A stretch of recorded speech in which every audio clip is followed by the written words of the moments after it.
좋은신문TV입니다. 구독해 주시면 고맙겠습니다.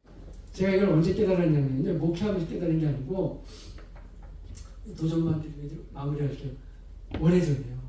대학교 3학년 때 깨달았어요. 저는. 왜 깨닫게 됐냐면 이유가 있어요.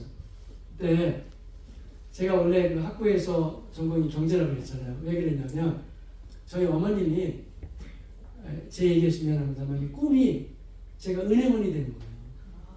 소박한 꿈이었죠. 근데 저는 어머님이 굉장히 요성스러웠거든요. 그래서 그래 그때는 뭐 제가 예수님을 교회에 나와서 어마어마하게 잘 믿던 때는 아니니까 나는 어머님을 기쁘시게 할 거야. 그래서 제가 그래서 경제과를 들어갔어요. 공부를 했어요. 근데 거기 치코스에 그러고 가면 은행 우리 친구들 졸업 친구들 다 은행 제일 많이 갔어요. 이제 은행 보면 되는 거예요. 맞는 거예요. 이제 쭉 가는 건데 제가 군대를 다녀왔는데 우리 아버지가 하시던 사업이 실패했어요. 그리고 우리 어머님이 엎친 데 덮친 격으로 병환이 드셨어요. 다 지난 얘기에서 제가 쉽게 얘기하면 제 인생에서는 가장 춥고 슬펐던 계절이에요. 근데 저 대학교 3학년 때 우리 어머님이 돌아가셨어요. 제가 전체가 다 무너졌어요. 왜냐하면 전 대학 다닐 이유가 없어요. 우리 모친이 돌아가셨고 제가 뭐 그 전공이 딱 맞는다기보다는 어머니를 원하셔서 제가 하고 있었던 거니까 저는 정말 학교를 다니고 싶지 않았는데 우리 아버지가 하도 울면서 뭐 대학을 졸업해야 된다고 하고 그래가지고 이제 꾸역꾸역 다니긴 했는데 그때였는데 생각이 제가 너무 복잡하니까 교회는 다니고 있었지만 살 수가 없더라고요. 어떻게 해야 될지 인생을 어떻게 살아가야 될지 그러니까 믿음이 연약한 거죠. 근데 지금 생각해보면 하나님이 도와주신 거예요. 하나님이. 왜 그런 생각이 들었는지 몰라요. 이런 생각이 들었어요. 못 살겠다. 이게 너무 어려워서. 그럼 이렇게 하면 어떨까? 하나님 말씀을 복잡한 생각이 들어올 때마다 내가 말씀을 외우자. 외워버리게 되면 아마도 복잡한 생각은 없어지고 마음 정돈될 것 같은 거예요. 제 마음에. 그래가지고요. 제가 이렇게 호주머니에 성경 구절을 쓰고 다니면서 외웠어요. 외웠는데 너무 희한하게 진짜로 효과를 봤어요. 외울수록 마음 너무 평안해지는 거예요. 차곡차곡 그때 외운 게 지금 많이 있어요. 너희 세대를 본받지 말고 좀 마음의 세계 변화를 받아 이런 구절들 등등. 근데 그 다음부터 저한테 너무 희한한 일이 나타나요. 이제 3학년 대학교 3학년인데 주일학교 교사를 했거든요. 거기에 한 친구인데 그 친구가 굉장히 건강하는데 계속 아픈 거예요. 그럼 빼빼 말라가고 막 힘들었는데 자기 어머님이 나한테 편지를 보냈어요. 얘가 너무 아프다고 기도해야 되려고. 제가 학생이잖아요. 그리고 주일학교 교사에 불러. 너무 간절한 편지여서 제가 걔를 부쩍 기도를 했어요. 머리 대고 하는 게 아니고 손을 잡고 했는데 너무 희한하게 걔가 집에 돌아가다가 그 병이 고침받았어요. 너무 감사해요. 그래가지고 저녁 예배 시간에 그 가족이 다 나왔어요. 너무 놀래가지고 세상에 이런 일도 있다고. 근데 누가 제일 놀랐을까요? 맞아요. 제가 제일 놀랐어요. 아니 어떻게 이런 일이 나를 이게 어떻게 되냐. 근데요. 뭐 얘기하자면 너무 많은 거예요. 그런 일이. 처음에 막 되게 좋아가지고 와 하나님 나 함께 하시나 했는데 누가복음 5장을 기억해요. 베드로가 처음에 물고기 안 잡히다가 잡은 데를 좋아하다가 주여 죄인입니다. 저를 떠나십시오 이랬잖아요. 나중에 막 무서워지는 거예요. 왜냐하면 저는 하나님 멀리 계셨는데 굉장히 가까이 계시는 거예요. 하나님. 지금 이걸 제가 어떻게 해야 될까요? 제가 여쭤봤어요. 기도하면서. 제가 어렸을 때 교회를 나갔는데 그때는 하나님 멀리 계시다가 왜 이제 내게 가까이 계실까요?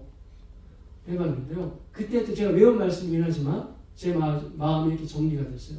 요한복음 15장 7절인데 너희가 내 안에 거하고 내 말이 너희 안에 거하며 무엇이든지 원하는 대로 구하라. 그리하면 이루리라. 어마어마한 저한테는 충격이었어요. 그렇지. 나는 힘들어서 말씀을 잔뜩 외워놓고 묵상했는데 하나님 보시기에는 제가 주님 안에 이미 거하고 있고 주의 말씀이 내 안에 너무 많이 있는 거예요. 너무 외람됩니다만은 그게 제가 24살 때이거든요. 제가 올해 벌써 한갑이 됐어요. 주님께서 이처럼 귀한 시간을 허락해 주시고 목사님들, 사모님들, 사랑하는 성도님들이 또 주의 말씀 앞에 이처럼 같이 하나님의 말씀을 배우기도 하고 기도하고 함께 나누는 시간 허락해 주시면 감사드립니다. 교회론으로 성경을 다시 보는 귀한 시간들 주신 것 감사하고 시간 섬기시는 모든 분들과 또 함께 훈련받는 모든 분들에게 예비하신 주님의 성령의 충만함과 주의 은혜로 베풀어 주시고 인도하여 주옵소서. 부족한 종이 이 시간 하나님 말씀을 또 잠시 나눕니다마는 성령께서 도와주셔서 전하는 자도 또 듣는 사람들도 같이 더불어 은혜 받고 하나님 나라의 비전을 가지는 복된 시간이 되게 하시옵소서. 예수님의 이름으로 기도하였습니다. 아멘. 시간 여기 있고 PPT는 제가 쏘면 되나요? 누르면. 예. 한번 거창하게 소개해 주셔서 제가 그렇지도 않은데. 근데 이제 저 공통점은 저는 상가에서 개척을 했기 때문에 상가교회가 매우 익숙합니다. 그런데 이렇게 세련되게 크게 상가교회를 상상할 수 없네요. 예. 목사님도 계시나요? 여기? 목사님? 아직 안 오셨어요? 박수를 쳐드리려고 했더니 대단하십니다. 예. 저도 상가에 책을 해봤는데 이렇게 멋있게는 못 해본 것 같아요. 상가에서도 해냈는데 예. 참 멋있고 좋습니다. 예, 저는 원래 이제 이 스케줄표에는 목회력 개발과 훈련 목회, 그래서 목사님들 대상으로 경건생활을 어떻게 해야 되는지 이런 부분들 제가 아는 범위에 좀 한 40분 정도 나누면 되겠다 이렇게 생각을 했는데요. 어제 장 목사님 다시 문자가 와가지고 여기 주로 성도님들이 많이 참석하고 계시고 그렇기 때문에 목회력도 목회력이지만 제자 훈련에 대한 이야기 좀 하면 좋겠다 이런 얘기해서 갑자기 좀 바꿨습니다. 지금 좀 방해적으로 했고요. 시간도 그럼 어떻게 좀 더 좀 사용해도 된다 그런 말씀이 90분을? 예, 풀로 90분이에요? 중간에 쉬었다가 해도 돼요? 풀로? 과연 세시네요. 중간에 쉬기도 하는데 뭐 쉼 없이 그냥 90분 예, 지금 나누겠습니다. 그래요. 어떤 사람이 처음 와가지고 그냥 무조건 나타나가지고 잘 만났습니다. 뭐 강의 한번 들어보세요 이렇게 하는 것보다는 그 사람이 도대체 어떤 사람인가에 대한 이야기를 잠시 나누는 게 그래서 예의라고 생각해서 제 이야기를 잠시 말씀드리고 하나하나 좀 나눴으면 합니다. 저는 아주 오래전에 선교사로 좀 헌신했어요. 1993년에서 1997년 신혼여행들 많이 가는 데인데 마이크로네시아 사이판 괌 옆에 섬이 있거든요. 근데 그 섬이 20세기 말에 굉장히 중요한 한국에서는 전략적인 선교지였어요. 왜냐하면 아직 한국에 중국 사람들이 문화가 완전히 개방돼서 들어오기 전에 그 사이판에 이미 조선족과 한족들이 지금 들어가 있었거든요. 그래서 더운 나라예요. 남태평양 한복판에 있었지만 굉장히 전략적으로 우회 선교를 중국 선교 내지 잘하면 북한 선교까지 이렇게 연결이 같이 되는 중요한 라인이 사이판 선교였어요. 아시는 분들은 다 알고 계십니다. 근데 제가 1993년에서 97년이니까 그때 그 사이판에 아주 조그만 섬인데 제주도 한 10분의 1만 했는데 이게 하여간 그 93년, 97년도에 제가 거기 있었고요. 근데 제주도 10분의 1만 굉장히 작은 섬이에요. 지금 더 이제 더 인구가 줄긴 했는데 근데 그때 한국의 봉제 공장들이 나와 있었어요. 그래서 뭐 리바이스라든지 뭐 이렇게 이제 그 위탁받아서 옷 만드는 공장이 많이 있었어요. 봉제 공장이. 근데 거기에 한국 선교사님들이 공식적인 교회만 한 30교회가 있었어요. 상당히 많이 있었죠. 그래서 그분들이 조선족과 한족 그 사역을 이제 그 당시에도 대부분 다 교단 파송으로 이제 목사님들이 뭐 우리 합동도 그렇고 다 나와 있었고요. 저는 모르면 겁없이 덤빈다고 대학 졸업하고 제가 신학 좀 하다가 그냥 하나님 저를 부르신다 생각해서 특별히 제 나이 사람도 없고 저같이 전도사로 사역하는 사람이 없었어요. 그래서 내가 그랬는데 그때 제가 전도사로서 한 횟수가 5년, 만 4년 헌신했죠. 아주 특이한 성입니다. 그래서 말은 영어로 써야 되는데 영어를 해야 되고 제 사역은 이제 중국어를 해야 되는데 제가 중국어를 잘 못하기 때문에 그 조선족들이 중국을 한어를 잘하시니까 주로 제 사역은 조선족 사역을 많이 했죠. 조선족 분들하고 그분들이 이제 한족들을 모시고 나오게 되시면 이제 통역도 하고 뭐 이런 좀 복잡한 사역이었어요. 말은 영어로 써야 되고 한국말로 하다가 또 중국어 또 번역하고 통역하고 그런 사역이었는데요. 내가 그 사역을 마치고 이제 들어와서 목사 안수도 받고 뭐 여러 과정을 이제 거친 후에 또 그러고 나서 이제 공부를 좀 했어요. 공부가 이제 그런 것 같고 해서 하나님 나한테 교수로 이제 부르시는 거다 했어요. 준비하고 그랬는데 또 이 방향이 또 약간 또 이제 바뀌어져 가지고 느닷없이 천안에 가서 개척을 하게 됐는데요. 그러니까 이제 우리 장 목사님 저를 소개해 주셨는데 맞아요. 제 고향이 서울입니다. 서울도 특이한 거죠. 한복판에 제가 서울 종로가 고향이거든요. 근데 서울 사람들은 이런 거 있어요. 서울 밖에는 다 시골이에요. 서울만 서울이에요. 그것도 사대문 안에 거기 이제 잘 나갈 때는. 그러니까 서울 밖으로는 뭐 시골이어서 이 개념이 없는 거예요. 그리고 너무 놀라운 건 하나님이 저를 한 5년 정도 해외 생활을 제가 하고 들어왔잖아요. 이 개념이 완전히 바뀐 거예요. 저한테. 우리나라만 있습니다. 우리나라고 서울이고 무슨 강원도고 전라도 이 개념이 저한테 이제 없어져 버렸어요.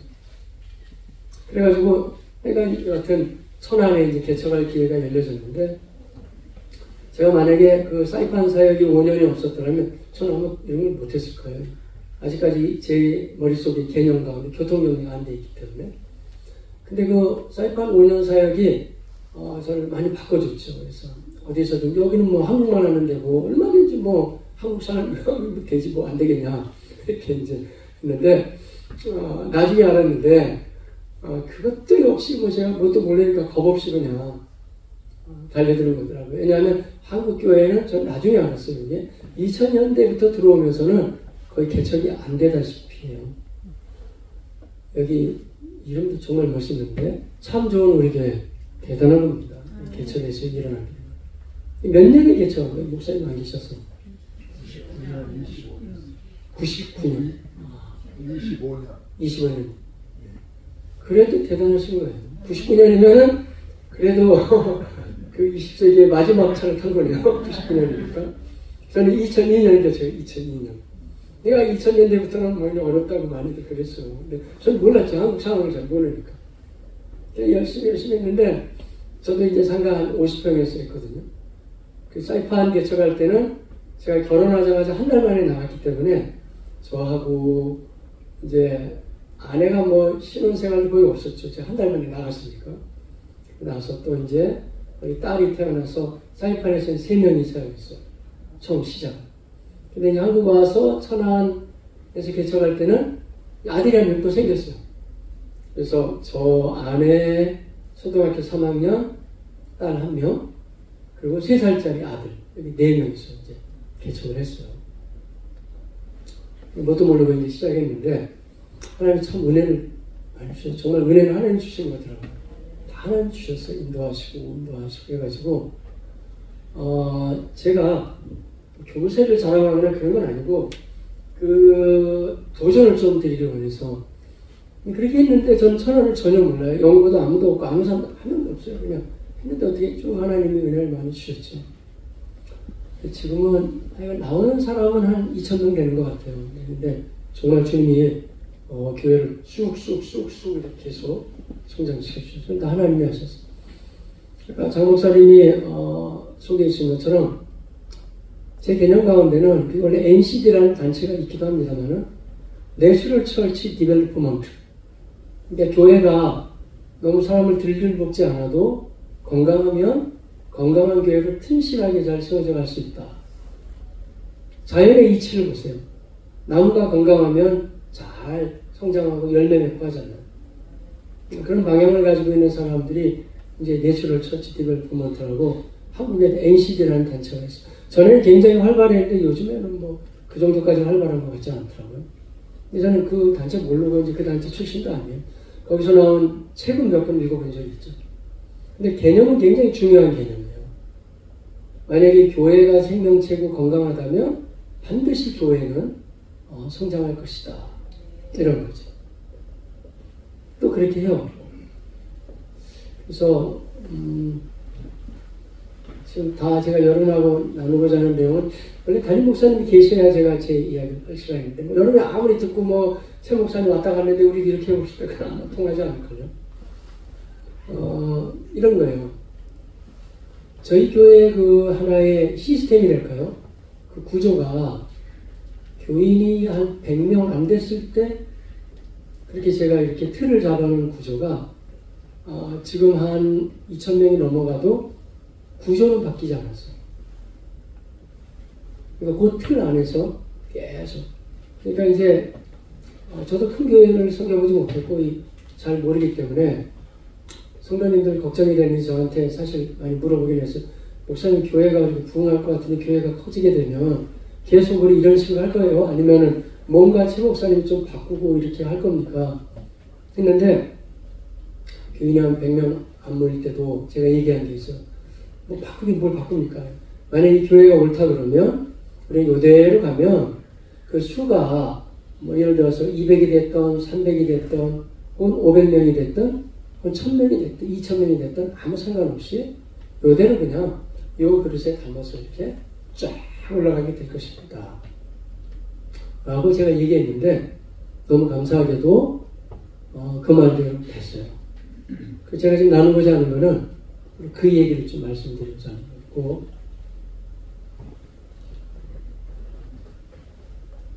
담임 목사님 죄송합니다. 이제 담임 목사님 오시라고 죄송해요. 아니 예배당이 너무 멋지고 예쁘고 해가지고 누가 이렇게 잘하시는가 뵙기 원했고요. 그리고 저도 상가에서 교회를 개척해서 너무 다정스럽고 살가워서 말씀드리게 하는데 그 목사님 오셨으니까 제 틀이 한 100명 미만일 때 우리 교인들 그 프레임, 영원한 프레임이죠. 프레임. 그 틀과 지금 교인이 2,000명이 됐는데 그 프레임이 바뀌지 않았다는 거. 저는 그 얘기를 좀 제가 드리고 싶은 거예요. 뭔가 있다는 거죠.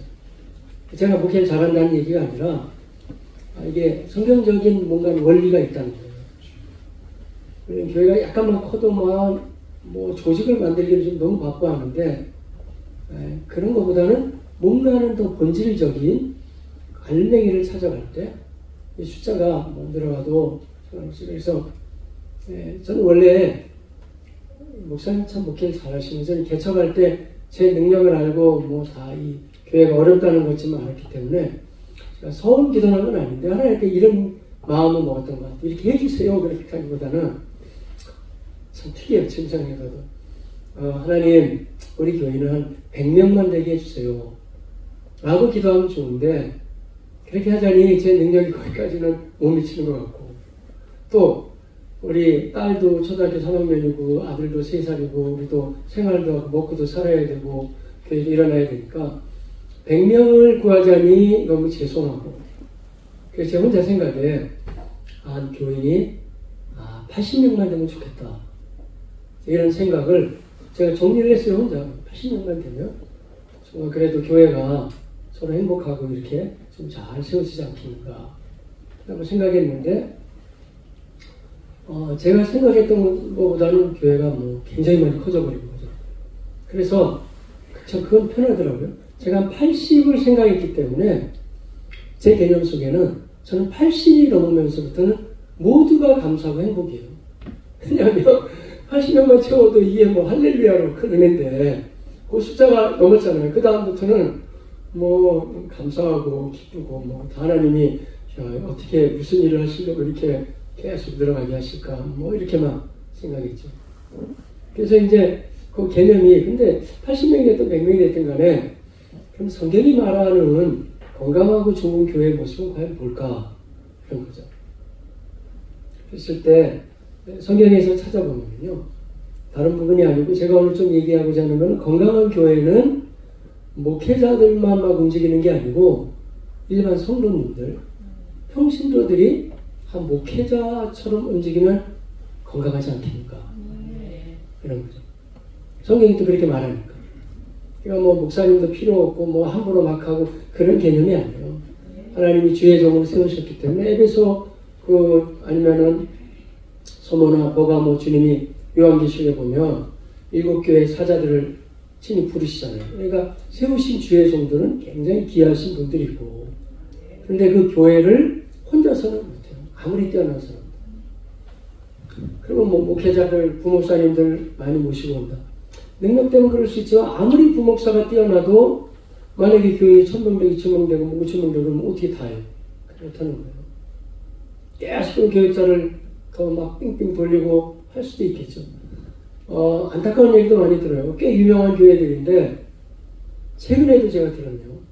부목사님 하다가 막 병들어서 뭐 병원에 실려가기도 하고 정신적인 문제도 생기고 실제로 그런 일들이 있더라고요.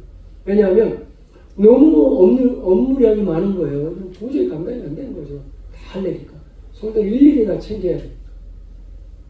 그럼 예수님께서 과연 그런 방식을 우리에게 말씀하셨을까 그런 거죠. 근데 저도 극단적인 방법을 많이 쓰긴 써요. 제가 원래 대학에서 전공이 경제이기 때문에 경제만 하는 게 아니라 경영학을 했거든요. 그러니까 경영 경제는 뭐 잘 알죠, 제가. 뭐 재무관리, 뭐 인사관리, 마케팅, 뭐 하면 왜 못하겠습니까? 인사조직, 재무조직 다 하면 되죠. 근데 그거 하려고 제가 목사가 된 건 아니기 때문에 그거 말고 정말 성경이 말씀하시는 그런 정말 생명력이 있는 살아있는 교회를 움직여 하는 게 뭘까? 이런 거죠. 근데 이런 게 저는 매우 아쉽게도 책을 보잖아요. 경영학자들은 경영학에서 길을 못 찾아요. 책을. 다시 성경으로 와요.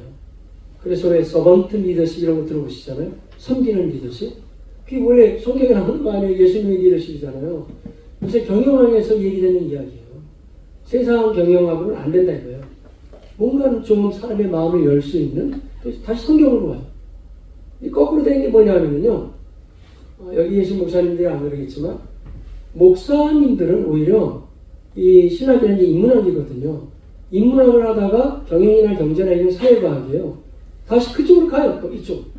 왜냐하면 뭔가는 조직적으로 관리하고 사람 움직이고 하는 게 이 그쪽에 있다고 생각하는데 no, 그렇지 않은 진리는 성경에 있습니다. 성경에서 말씀하시는 방향을 가지고 이제 가야 되는데, 물론 이제 제가 오늘 장 목사님이 이 주제를 바꿔가지고 우리 성도님들하고 다 목사님 제자훈련에 대한 얘기를 평신도들이 알아듣기 쉽게 얘기를 해달라. 그래서 사실 저는 약간 부담이 되네요. 왜 그러냐면 제가 우리 목사님 목회하는 분위기를 전혀 모르잖아요. 그런 상태에서 이렇게 평신도를 이렇게 하세요 한다는 것은 플러스가 되기도 하고 또 반대가 될 수도 있거든요. 상당히 이제 조심스러워서 내가 성령께서 인도하시는 범위 내에서까지만 제가 그 틀 안에서 말씀드릴게요. 근데 사실은 성경에 보면 말씀을 증거하는 자는 물론 귀한 사역이지만 성경에 의하면 목회자와 평신도는 구분이 그렇게 쓰이지 않았어요. 사도행전 보십시오.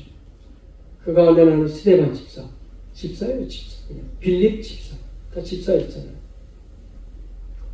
영어하자면 이분들을 레이어티라고 하는 레이어티, 평신도를. 레이어티라는 말이 만든 거예요. 누가 만드느냐 하면 로마 카톨릭, 천주교에서 만든 거예요. 성경에도 없는 개념을 가지고 와서 성직자와 평신도를 딱 선을 그어버렸죠. 그래서 그렇게 긋게 되면 좋은 점이 감히 평신도들이 성직자의 영역을 넘보지를 못하거든요. 좋지.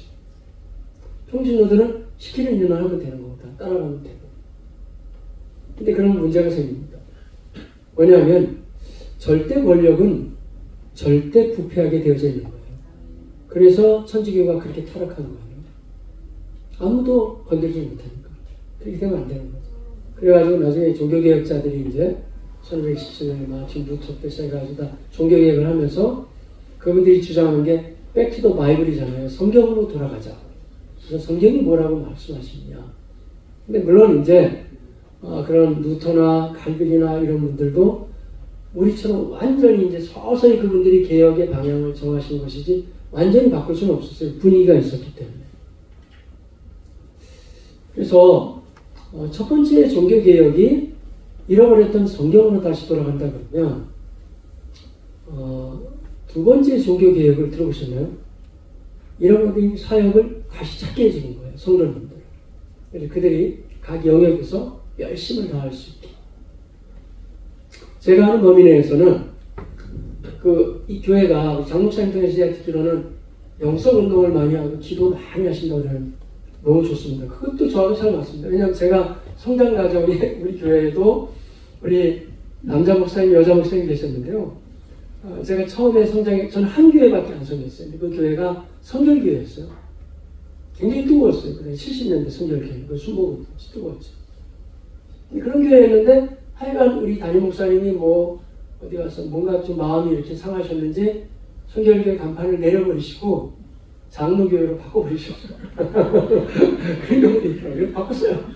그러니까 저도 뭣도 모르고 있는 다 이제 목사님 이렇게 하시고 했는데 참 재밌는 건 뭐냐면 간판만 바꿨지 성결교회예요. 무슨 말인지 아시겠죠? 간판만 바꾼다. 간판만 바꿨지 성결교회예요. 그냥. 그래가지고 목사님도 합동이 계시다가 합동이 깨져가지고 개혁으로 가계시고 해가지고 제가 대학 나와가지고 신학할 때 하여간 거기 계시다 그래가지고 글로 가고 그렇게 된 거예요. 근데 하여간 그렇게 했는데 간판만 바뀐 거지 성결교회. 그러니까 우리 교회는 제 어렸을 때 성장 과정에 하여간 초등학생들도 방언 다 해버리고 방언 못하면 이상한 거예요. 지금부터 다 생각나요. 고기 방언 무슨 방언 해가지고 아이들은 좀 특이하게 하더라고요. 다 하고 우리 중고등학교 갈 때는 너무 기도를 많이 해가지고 수련회 가면 지금도 생각나요. 무릎팍이 막 까져가지고 피가 철철 나오고 머리가 뜨겁잖아요. 아주 기도를 하니까 내가에다 머리를 맞고 기도하고 막 진짜 죽는다고 막 끄잡아내고 그런 분위기였어요. 교회가. 그러니까 영성운동한다. 그리고 저한테는 아주 오히려 그쪽이 더 익숙하죠. 기도하고 막 주님의 부르짖고 이런 거. 근데 영성운동하고 제가 지금 얘기하는 평신도 운동하고 상관이 없겠는가? 아니에요. 굉장히 밀접합니다. 왜 그런지 아세요? 영성운동 아무리 얘기해도 제가 아는 범위 내에서는 영성운동에 가장 뛰어난 분을 누구라고 할 수 있을까요? 적어도 한국에서는 우리 목사님. 네, 목사님 조남도 제가 기억 못하고. 한명순 목사. 영순. 영순이다. 이건 영순. 한영순 목사. 최고죠. 근데 이제 아무래도 말씀 사역에서는 옥한 목사님을 우리가 인정할 수밖에 없다면 이쪽 영성 사역에는요 조용기 목사님 인정해야 됩니다. 근데 조용기 목사님이 너무 재밌는 거 아세요? 이제 옥한 목사님 제자훈련 했잖아요. 조용기 목사님 영성운동 했죠. 그래서 우리 두 분이 좀 반대라고 생각하죠. 근데 그렇게 한참 하다가 여러분 교회는 하는지 모르겠네. 세일이라는 운동을 했어요. 세일 운동. D12니 이렇게 해가지고 하고 G12, D12 했어요. 그래가지고 마치 미국에서 이게 다 외국에서 배우고 공부해 다 들어왔어요. 사람들이 세일 배우고 공부해가지고 아까 NC 때도 마찬가지다. 그래서 공부해서 들어왔는데 그 원조가 한번 책을 보세요. 원조를 쭉 읽어보면 그 세일 운동의 소그룹의 그쪽에 영성 운동의 세일 운동의 원조를 누구로 보냐면 근대에 와서는요 조용기 목사님 봐요. 아세요? 과거에 여도순복음교회 그 여자 집사님들 구역장들 혹시 여기서 그 출신들이 계시려면 빨간 가방이라고 해가지고 그거 하면 딱 들면은 마치 여기 훈장 받은 것처럼 그 당시에 여도순복음교회 물론 조 목사님도 대단한 영성을 하셨지만 그 평신도들이 각 구역을 그렇게 열심히 섬기는 거예요. 스타일만 달랐지 같은 방향이었어요. 옥하는 목사님은 아예 대놓고 그냥 평신도를 깨운다 해서 그분들은 주로 이제 모여서 대화하고 토론하고 이렇게 아무래도 지성적인 접근으로 많이 갔죠.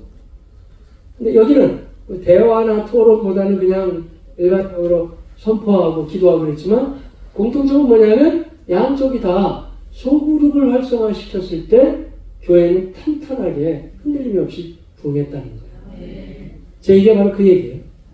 그래서 이게 통했다는 게 한 100명 미만일 때도 100명이 뭐예요? 더 작을 때도 그랬죠. 똑같았고. 지금 뭐 2,000명 돼도 마찬가지고 저는 이제 교회를 크게 키우는 그런 개념이 아니거든요. 원래는 제가 그렇게 방향을 안 정했기 때문에 원래자는 뭐더 부어주시면 뭐 더 하는 건 뭐 제 사명이고. 그런데 이제 얼마나 됐든지 간에 이미 검증됐기 때문에 우리에게는 걱정이 없어요. 그냥 이대로 계속 가면 되는 겁니다. 왜냐하면 얼마나 탄탄하게 이제 구역장이죠. 말은 일반 교회는 여기는 뭐라고 그럴까요? 구역장. 구역. 구역이요? 지역장? 큰 틀이 지역이겠죠. 안에는 구역이. 지역장이 교구겠죠. 그럼. 구역장이 더 좋죠. 뭐. 향토적인 분위기 나잖아요. 계속 구역 그랬으니까. 우리 교회는 순장이라고 불러요. 제가 CCC를 전에 좀 했었거든요. 순장. 순장이 뭐냐면 이제 이 가지에 보면 이 예쁜 순 나오잖아요. 그런 식으로 이제 어떤 데는 목장이라고 부르는 데도 있더라고요. 목장.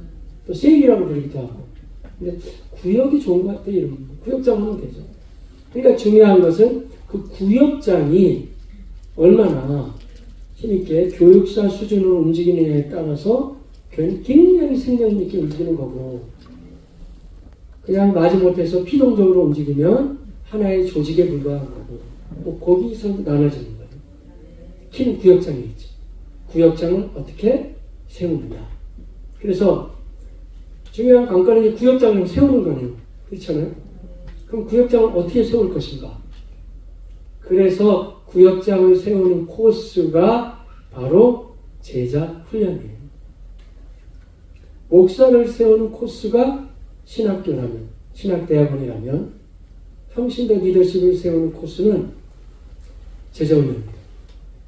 제 개념 속에서는 물론 이제 원하면은 신학대학원 들어가서 목회자가 될 수도 있겠지만 그렇지 않고 평신도로 만약에 헌신할 것 같으면 제자 훈련만 탄탄하게 잘 받아도 그 가운데 정말 훌륭한 소그룹을 섬기는 리더들로 다 나올 수가 있게 되죠. 근데 이제 우리 교회가 우리 모교회 얘기를 좀 하자면은 아까 좀 얘기하다 말았는데 영성운동이 굉장히 강했었거든요. 강해서 좋긴 좋은데 영성운동 여기 참 좋은 우리 교회는 그렇지 않겠지만 영성운동은 감성적이잖아요. 일단 뜨거우니까. 근데 이게 좋을 때는 좋다가 나쁠 때는 막 흔들려요. 우리 교회는 여기는 참 좋은 우리 교회. 어떻게 이름을 이렇게 멋있게 지셨어요? 좋은 건 다 갖다 붙이셨네요. 좋은도 아니고 참 좋은이고 또 거기다 우리 교회까지. 제일 뜨는 교회들이 요새 우리 교회 아니에요. 분당 우리 교회는 이찬수 목사님 한번 얘기하시던데 자기 교회 그렇게 부흥된 이유가 교회 이름 잘 지어서 그렇다고. 왜냐면 전국에 있는 모든 교회들이 새벽마다 우리 교회 부흥하게 해달라고, 우리 교회 잘 되게 해달라고. 여기도 하면 잘 될 거예요. 여기 우리 교회잖아요. 우리 교회니까 뭐 기도한다는 거예요. 근데 뭐 분당 우리 교회보다 더 멋있네요. 참 좋은 우리 교회. 아멘. 네. 그래가지고 이제 그렇게 쭉쭉 이제 세월이 가는데요. 이제 야점이 뭐냐면 약간 감성적이란 말이죠. 그래서 이제 저는 우리 모교회에서 성장해서 거기 대학 나와서 신학교 하고 거기 선교사 갔다가 왔다가 한 교회밖에 몰라요. 그래서 저희 교회가 많이 모일 때 한 150명, 200명이고 지금은 약간 아쉽게도 또 약간 또 줄어들었어요. 이제. 그런데 이제 큰 교회를 잘 모르죠, 그래서 그렇게 했는데 제 마음 가운데 이런 마음이 들었어요. 그 교회를 섬길 때도 이게 아니고 뭔가 성도님들 좀 탄탄하게 가르치면 이분들이 영성이 있겠다. 쭉쭉 세워져가지고 그때까지만 해도 제가 조용기 목사님 쪽은 잘 몰랐고 근데 그때는 벌써 옥하는 목사님 이제 제자 훈련 얘기가 많이 있었기 때문에 거기서 좀 배워가지고 와서 제자 훈련을 좀 하면 좋지 않겠는가 했는데 정말 그 구교역장을 섬길 때도 생각보다는 제자 훈련이 효과가 있었어요. 사람들이 영성도 있겠다. 그러니까 탄탄한 사람들로 잘 세워졌어요. 그렇게 하다가 제가 개척을 했잖아요. 이렇게 해가지고 이제 제자 훈련을 하게 됐는데요. 오늘 바로 그 얘기인데 제가 그 2시에 시험 보잖아요. 3시 반까지 하면 되는 거잖아요. 거의. 네. 자, 영상을 한 번씩 보면서 진행할게요. 그 정도 말씀드리면 될 것 같아요. 네. 이 저희 교회 모습이요. 맨 상단에, 제가 보기에는 왼편 상단에 있는 그 예배. 저는 실내에서 예배를 1부, 2부, 3부 드리죠. 요즘에는 이제 여러분 교회 같은 예배 시간 늦게 오는 사람 아이가 못 들어오게 문을 다 이제 걸었어요. 그래서 아이가 예배 시간을 잘 지키더라고요. 그리고 이쪽이 이제 여기 들으세요? 걸어야 돼요, 그냥. 그냥 사람들이 알아서 열심히 들고, 정말 좋아졌어요. 예배 시간. 대신에 이제 광고를 한 달 이상 했죠. 이제 새해가 되면 예배 시간 문을 겁니다. 해가지고. 그러면 나머지 사람은 그냥 복도에서 예배 드리게 하죠. 그러면 이제 알아서 일찍 오죠. 여기 이제 제자훈련 소그룹으로 하고 있는 거고요. 그 밑에 사람들 좀 많이 서 있는 거 있잖아요. 이 부분이 바로 제가 이 사진 한번 바꿔가지고 왔는데, 지난주. 그 지난주에 우리 수료생들이에요. 한 105명 됩니다. 많이 한 거예요. 분당 우리 교회가 저희 교회보다 10배는 커요. 근데 우리 성도님들이 저한테 기tim해 주시죠. 얼마 전에 유튜브를 떴대요. 분당 우리 교회 제자훈련 수료 예배가. 근데 숫자를 알아보니까 우리 교회가 거의 같더래요. 그래서 목사님 우리 교회가 정말 제자훈련 많이 하는 교회예요. 분당 우리 교회에 한 100명 정도 해요. 그러더라고요. 이번에 100명 수료한 사람들. 이제 어떤 과정으로 저희까지 올라오기가 힘들어요. 여기 막 올라가는 게 아니고 그 과정을 지금 좀 얘기할. 저번에 우리 교회 모습. 네. 읽어볼까요? 같이 시작.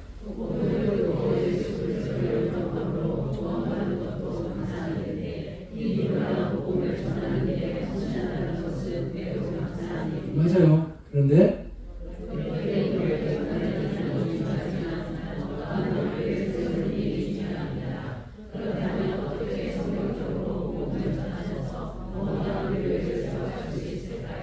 뭐 이런 얘기죠. 사람으로 따지면 사람이 태어나는 게 중요하죠. 근데 맨날 아파가지고 그러고 있느니 건강하게 사는 게 정말 중요하듯이 다 마찬가지죠. 나무도 그렇고 뭐 생물은 다 살아있는 것 자체가 귀하죠. 그러나 그 생물 자체가 건강해야 될 거예요. 교회를 왜 건강하다는 표현을 쓰냐면 뭐 예를 들어서 우리 LG 건강합니다. 뭐 삼성 건강한 그런 건강한 것이죠. 교회를 건강하니라는 표현을 쓰는 것은 교회 자체가 생명체라는 거예요. 아자가 여성 명사원이거든요. 그러니까 뭔가는 교회는 계속해서 늘어나고 확장된다는 거죠. 저희 교회도 제가 어디까지 성장할지 모르지만 이번에 우리 목사가 한 6년 사역에서 개척을 해줬어요. 근데 이제 우리 교회 바로 옆에 해줬거든요. 그 성도가 30명 따로 나왔네 해가지고 했어요. 인테리어 다 해주고 그래서 빨리 부흥하라고 했는데, 그러니까 저희 계획은 하나님의 확장을 계속 이렇게 나눌 생각을 하는 거예요. 계속 이제 나눌 계획을 가지고 있는데 그런 거죠. 그러니까 자기 교회만이 아니고 다른 교회도 세워지면서 계속 나누면은 이게 가지치기 비슷하게 훨씬 더 건강하게 될 수가 있죠. 그래서 중요한 관건을 건강하게 써야 돼요. 건강. 큰 교회보다는 그냥 건강하면 큰 교회는 되게 되어져 있어요. 근데 건강하지도 않은데 등치만 크다. 문제 많습니다. 그러면 이게 도라는 갈지 모르지만 주께서 원하시는 생명력 있는 그러한 교회의 역동성이 없을 거 아니에요. 등치만 크고 이제 유지. 교회도요. 아니 말로 건강하지 않아도 움직일 수 있습니다.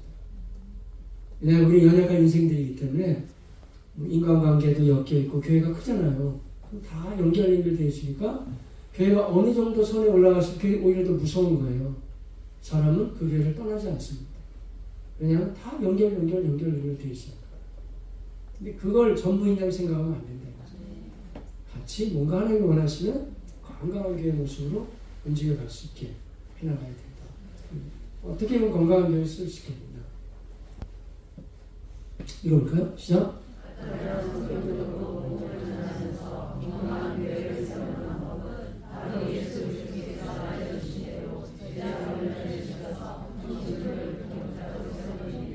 맞아요. 그러니까 이제 제자훈련 많이 들어보시는지 모르겠습니다만은 저는 나름 제자훈련을 좀 해봤어요. 잘 못하지만. 그래서 못하는 목회인들도 한 수십 년 제자훈련을 하다 보니까 제자훈련에 대한 하나의 뭐라 그럴까요? 이 노하우 내지 큰 틀이 세워진 것만은 틀림없어요.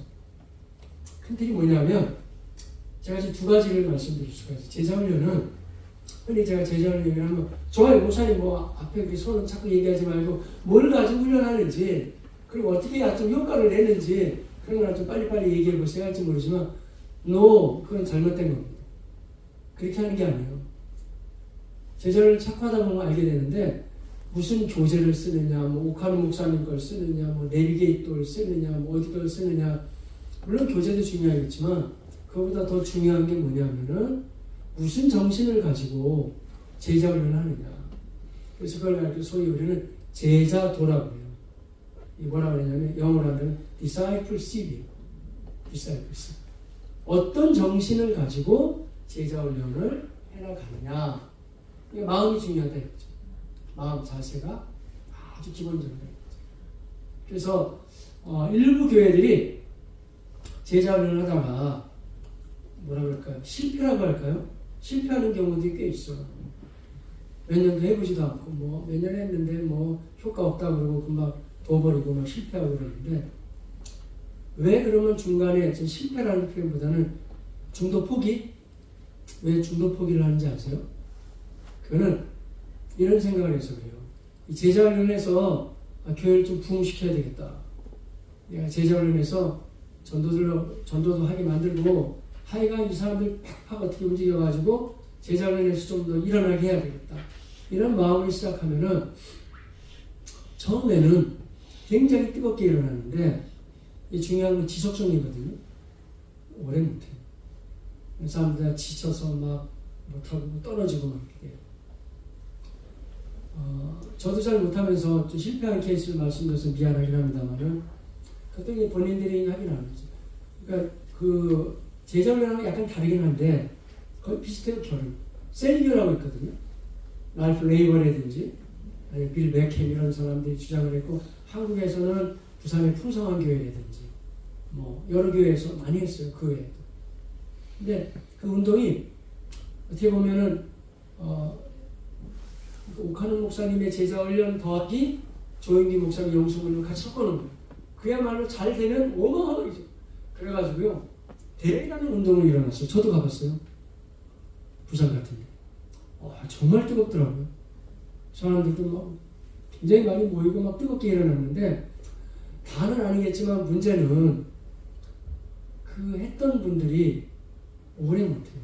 하는 분도 계시긴 하겠지만 이게 지속이 안 돼요. 왜 그럴까? 저는 이제 일단 거기 한 2번 가봤는데요. 사람이 이 옷이 맞아야 되잖아요. 근데 저하고는 잘 안 맞더라고요. 옷이. 그래서 이건 아닌 것 같다 해서 끝까지는 못 갔고요. 근데 뭐가 안 맞냐면은 이런 거예요. 거기는 이렇게 셀그룹을 하고 뭐 해피타임이라고 그래, 해피데이라고 그래가지고 또 이렇게 구역이죠. 구역에 사람을 초청하고 이런 걸 하는 거예요. 그것까지 굉장히 취지가 좋은데 근데 거기 목표는 교회 성장이에요. 교회 부흥이기 때문에 어느 정도는 막 사람들이 또 데리고 올 수도 있고 또 재밌기도 하니까 하면 되는데 이게 오래 가지 못해. 저는 아직 모르겠어요. 제가 강의 끝난 다음에 혹시 그렇게 오래 가서 성공한 교회에 있으면 제가 모르니까 한번 저한테 말씀해 주시면 제가 참고를 해볼게요. 근데 오래는 못 가요. 어디서 문제가 생기느냐 하면은 예수님께서는 우리를 부르셔서 전도가 중요한데요. 전도 하나라고 우리를 내보내신 게 아니에요.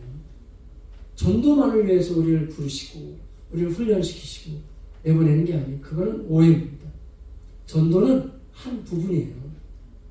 그리고 전도라고 할 때 전도는 그러니까 우리가 효과적인 방법으로 간증하고 뭐 말하고 데리고 오고 그런 게 얘기하잖아요. 성경이 말하는 전도는 그것만이 아니에요. 전도라고 얘기한다면 전도는 2가지로 하는 겁니다. 같이 해볼까요? 전도는 말로 합니다. 또 하나는 뭘까요? 한 번 더 해볼까요? 전도는 삶으로 합니다. 2가지로 하는 거예요. 하나는 내가 말로도 하고 단 한 가지 말은 안 해도 내 삶으로 보여주는 거죠. 보여주면서 그 사람들을 변화시켜 나가는 거예요. 그게 전도예요.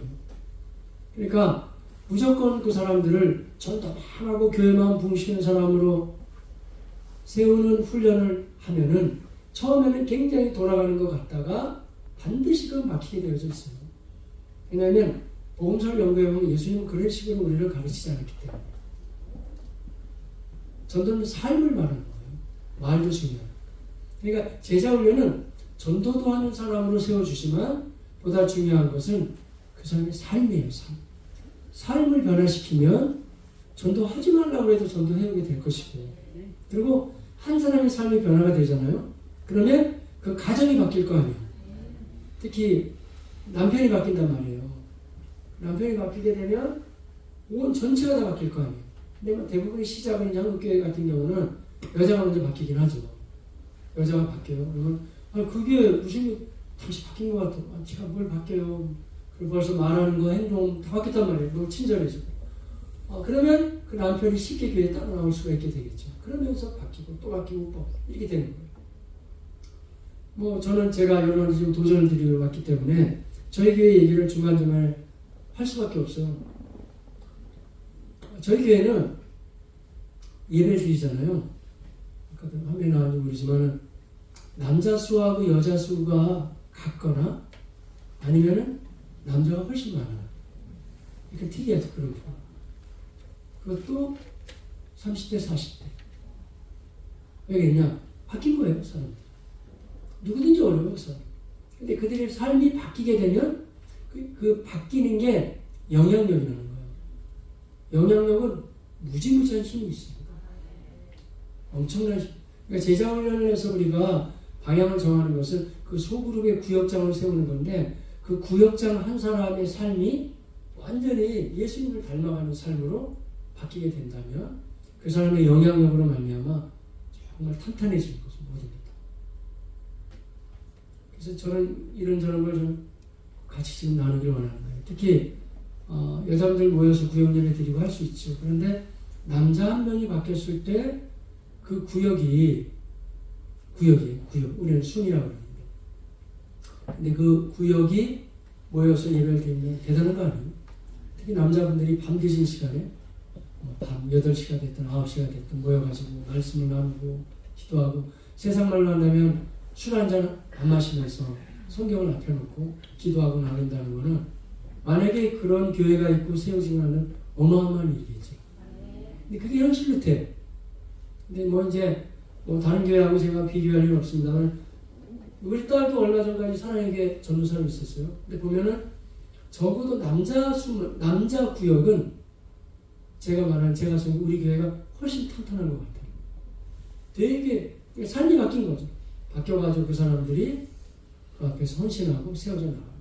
그러니까 관건은 사람은요, 여러분 이런 생각해 보셨어요? 사람은 울어도 안 되고 힘써도 안 돼요. 그리고 세상적으로 교육해도 안 되고 논리적으로 따져도 안 돼요. 사람은 변화되지 않습니다. 변화될 것 같으면 이미 다 변화됐죠. 서울대 간 사람 다 변화되고 연구대 나면 다 변화되고 사람은 아쉽게도 교육으로도 변화가 안 되고 변화가 안 돼요. 인간은 참. 내가 변화가 되는 한 가지 통로가 있습니다. 예수님은 사람을 변화시킬 수 있으십니다. 여러분 기독교에 대한 확신이 있으시죠? 확신의 근거를 어디에 두세요? 저는 변화에 듭니다. 사람은 변화가 안 된다니까요. 그러니까 세상이 이 모양이죠. 지금 우리나라 정치, 경제가 어렵잖아요. 사람들은 저들 무식하고 아무것도 몰라서 모르긴 뭘 몰라요. 다 서울대 나오고 다 똑똑한 사람들이죠. 사람이 마음이 안 바뀐 것뿐이지. 그런 거예요. 사람을 바꿀 수가 없어요. 바꿀 수 있는 길이 있어요. 감사하게. 예수님은 성령은 사람을 바꾸실 수 있으세요.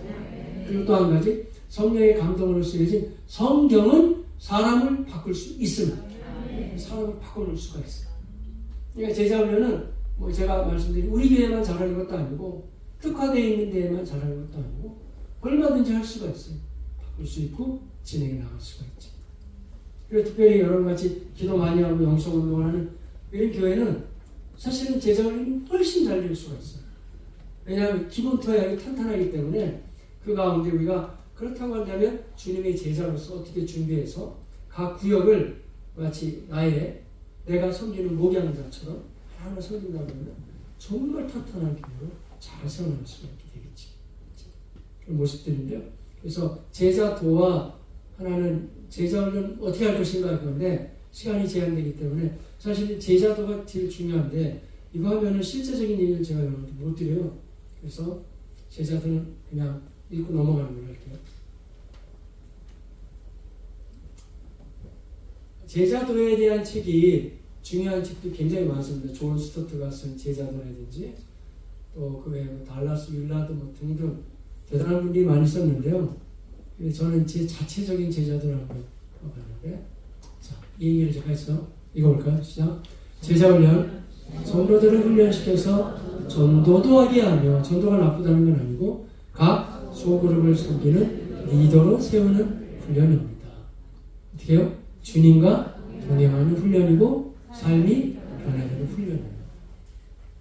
이 PPT는 제가 여기 우리 숨기시는 목사님에게 다 드리라고 그랬거든요. 목사님한테는 뭐 대단한 PPT는 아니니까 그냥 공유하더라고요. 예. 그래서 제자를 하는데 중요한 성경 구절 말씀은 봐야 될 것 같아요. 마음이 바빠도요. 마태복음 28장 18절에 20절 시작. 말씀하여 이르시되 하늘과 땅의 모든 권세를 내게 주셨으니 그러므로 너희는 가서 모든 민족을 제자로 삼아 아버지와 아들과 성령의 이름으로 세례를 베풀고 내가 너희에게 분부한 모든 것을 가르쳐 지키게 하라. 볼지어다 내가 세상 끝날까지 너희와 항상 함께 있으리라 하십니다. 아멘. 예. 우리가 이걸 지상명령이라고 그러거든요. 그런데 더 그레이트 커미션인데 지상명령을 얘기할 때 급하다고 19절에서부터 20절까지만 하면 안 돼요. 18절부터 해야 됩니다. 왜 그러냐면 하나님은 항상 명령을 주실 때 당신이 어떤 분이라는 서술형을 먼저 얘기하시고 그 다음에 명령형을 주시는 거지 하나님이 어떤 분인지도 얘기 안 하고 그냥 무조건 가라. 이거는 앞뒤가 안 맞는 거예요. 구약을 보세요. 그리고 신약을 보세요. 항상 하나님이 어떠한 분이기 때문에 믿고 나가면 된다. 이렇게 나옵니다. 예수님이 어떤 분이냐면 하늘과 땅의 모든 권세를 가지신 분이라는 거예요.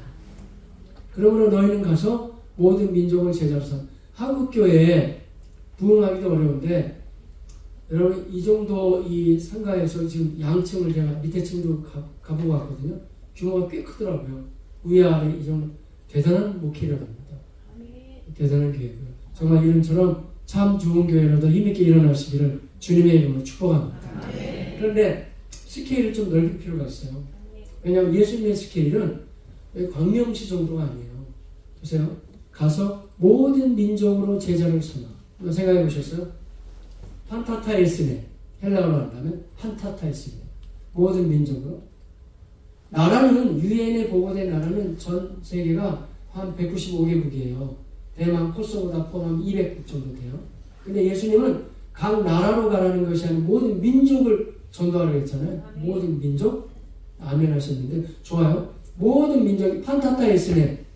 민족이 전 세계 나라는 200개국이에요. 민족은 몇 개나 될까요? 주님이 다 가라고 한 민족은. 한번 생각해 보셨어요? 얼마나 될까요? 모든 민족으로. 저는 선교사 출신이기 때문에 관심이 참 많거든요. 주님이 가라고 했던 그 모든 민족이 하면 중국만 해도 대단히 많으시죠. 거기. 소수민족이 몇십 개는 될걸요? 60, 70 된다 그러잖아요. 그럼 다 합치면 모든 민족이 전 세계의 모든 민족은요. 적어도 통계에 따라 다르지만 17,000이에요. 대단하지 않아요? 그러니 하나님께서 우리 보고 나가라고 한 사람들이 17,000 족속이 할 일이 되게 많다니까요. 아멘이에요. 17,000. 근데 아무리 교회가 어렵고 뭐하냐면 여기서만 찍어놓고 하기 너무 인생이 아쉬운 거예요. 주님이 모든 민족을 판타타에 쓰는데 그러면 예수님의 말씀이 이게 허풍일까요? 절대 그렇지 않아요. 지금 전략적인 방법을 주신 거예요. 할 수 있다고 하셨고 이런 얘기를 하자면 참 제가 드릴 말씀 너무 많네요. 요즘에 저희는 이제 우리 한국 사람 전도도 그렇지만 요새 우리 교회는 외국인 전도를 되게 많이 제가 역점을 두고 있거든요. 왜냐하면 하나님이 지금 외국 사람들 되게 광명에도 많을걸요? 많이 보내주셨어요. 이게 마지막 시대에 예수님이 말씀하시기를 천국 복이 온 천하에 전파되리니 그제야 끝이 오리라 했잖아요. 여러분 어떻게 생각해요? 저는 정글로 못 들어갔어요. 근데 그 일을 하나님이 하셨어요. 왜냐하면 다 세계를 도시화로 만드셔서 정글에 있던 청년들이 다 내려온 거예요. 그리고 한국까지 들어왔어요. 대단한 거 아니에요? 그러니까 우리가 정신을 좀 차리고 이 사람들이 다 제자를 삼아야 되겠다 마음 먹으면 여러분 가슴 뜨거워지지 않으세요? 전 정말 여기 마음이 또 내가 정말 주님이 나를 부르시는 그날까지 얼마나 많은 사람들 지금부터 전도하고 바꿔놔야 되는데 이번에 우리 교회에서 설 명절 외국인 초청 잔치를 해요. 추석 때도 하는데 담당자가 있길래 제가 물어봤죠. 이번에 제가 가서 뭐 설교도 기도했어. 몇 명이나 우리가 몇 개국에서 왔을까? 했더니요. 우리 조그만 교회 거기서 파티했는데 13개국에서 왔어요. 뭔가 지금 세상 돌아가는 게 하나님의 정말 바울이 에베소서에 기도했듯이 하나님 저들의 마음의 눈을 밝아져서 부르심의 소망이 왜 하나님 날 불러줬는지 부르심의 소망이 무엇이며 또 우리에게 예비하신 성도 안에서의 기업의 영광이 풍성함이 무엇인지를 알게 하여 주옵소서 했듯이 예수님이 모든 민족으로 나가라고 하시는 거죠. 그렇다고 하면 이런 제가 이렇게 좀 스케일 크게 얘기하는 이유는 그렇게 마음을 먹어야 광명시는 일도 아니에요. 그렇게 마음을 먹어요. 다음에 좀 하세요. 만약에 그런 스케일을 먹으면 일도 아니라니까. 광명시 전체를 다 보호하시는 거예요. 왜냐하면 주님이 모든 민족으로 하는 것입니다. 근데 조건이 뭐냐면 여기 다 여러 가지 뭐 가서 뭐 세례를 주고 다 있잖아요. 근데 이 영어 성경 보면 나와요. 다 나머지 분사였는데 여기 주동사가 딱 하나 있어요. 제자로 삼아 마데 투사테라는 말이에요. 그러니까 모든 초점이 다 제자를 그러니까 교회를 크게 하느냐 작게 하는 문제가 아니고 한 사람이라도 그 사람을 얼마나 튼실한 정말 예수의 사람으로 만드느냐. 할렐루야. 그게 관건이에요. 그야말로 일당백이에요. 그러니까 제가 그랬잖아요. 아까 뭐 100명 미만 100명이 뭐냐고 50명 명한테 똑같았죠. 그 조직이 문제가 아니고 얼마나 사람들 단단한 사람으로 만드느냐에 따라서 근데 그 말에 책임지시면 너무 감사한 거예요. 저도 상가에서 개척했잖아요. 제자훈련을 할 텐데 사람들이 얘기해도 그랬어요. 조금만 기다려 보십시오. 이제 마치 지금 이제 준비하는 기간인데 준비해가지고 우리 교회가 제자훈련 탄탄히 해서 쫙 날아올 때가 옵니다. 그날이 올까요? 그날 그랬거든요. 옵니다. 근데 다음 우리가 해야 될 것이 사람 한 명 한 명을 천하보다 소중히 여기며 이 사람들 잘 훈련시켜서 단단하게 하는 어느 시점이든 쫙 날아오게 될 것입니다. 참좋은 우리 교회하고 여기 함께 하시는 분들 지금이라도 늦지 않았어요. 우리가 주님이 원하시는 그 삶으로 나부터 변화되면서 쭉 세워나간다면 글쎄요. 우리 생애 가운데 저는 가장 복되고 귀한 일이 제자가 되고 제자를 삼는 일이에요. 그런 삶이 되시기를 축복합니다. 방식은 다양하겠지만 그래서 제자도에 대한 얘기인데 여기 여러 가지 중요한 점이 있는데 그냥 이거는 여러분의 강의 시간으로 나와야 돼요. 저도 읽어볼까요? 시작. 어떤 자세로 제자를 할 것인가?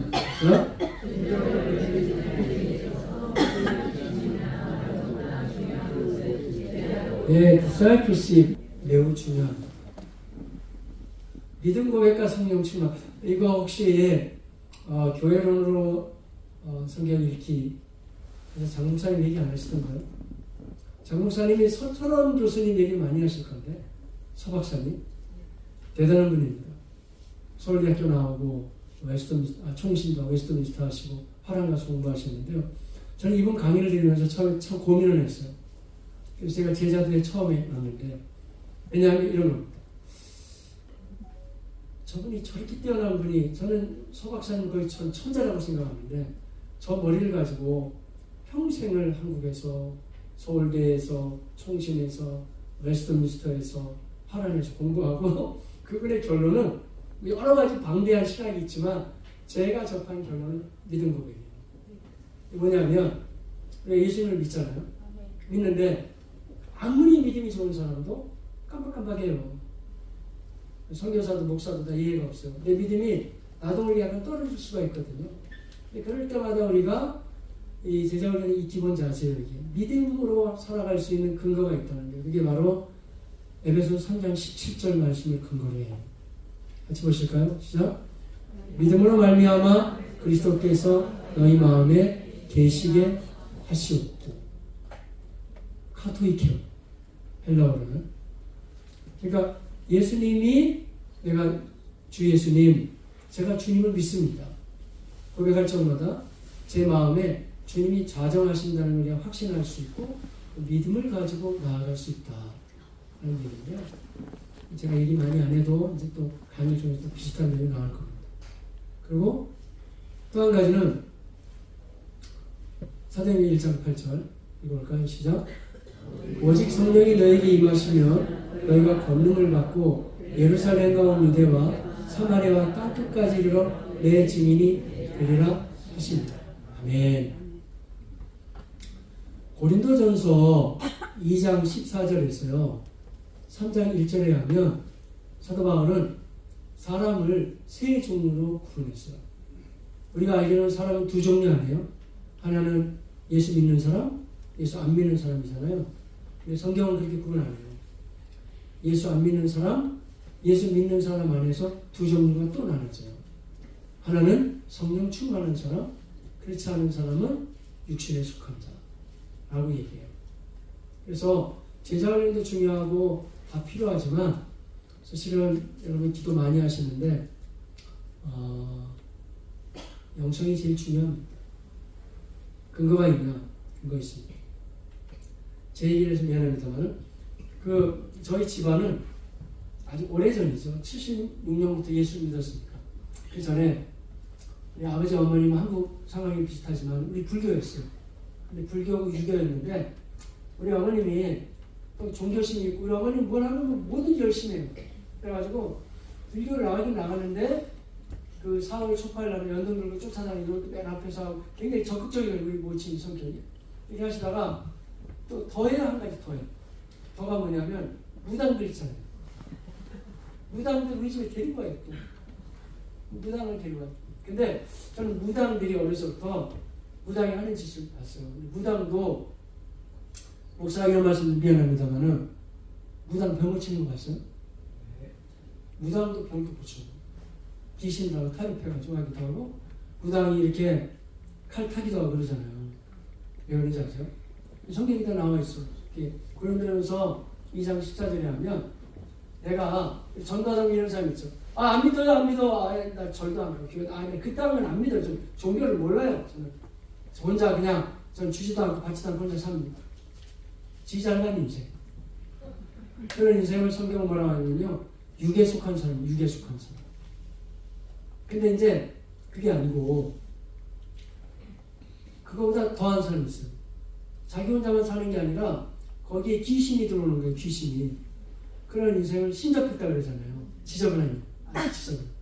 제가 그런 거하고 우리하고 좀 비교해서 너무 미안합니다만 근데 성경에 나와 있으니까.